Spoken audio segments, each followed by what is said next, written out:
அரசியலை, நல்ல அரசியலை கற்பிக்காது.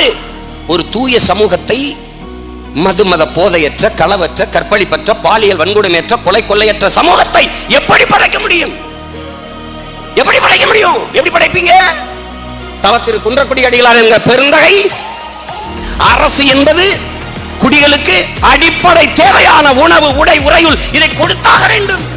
பசிக்கு சோறு, படுக்க இடம், மான மரியாதையை மறைத்து கொட்டிக்கொள்ள உடை கொடுத்தாக வேண்டும். இதை கொடுக்கவில்லை என்றால் அந்த சமூகம் குற்ற சமூகமாகத்தான் இருக்கும் என்கிறார். அப்படிப்பட்ட ஒரு சமூகத்தை உருவாக்கிவிட்டு ஒரு நேர்மையான, தூய்மையான அடுத்த தலைமுறையை படைக்க துடிக்கிற எங்களை அரசியல் பேசாது. நாங்க இன்னி பேசல, மாண்புமிக்க நீதியரசர்கள் வந்து பேசுங்க. எனக்கு நிறைய வேலை இருக்கு, போய் படம் எடுத்து பழக்கிறேன், வாங்க. இப்ப கூட நான் ஓய்வு பெற்றவரை கூட வாங்க. இதெல்லாம் எப்படி?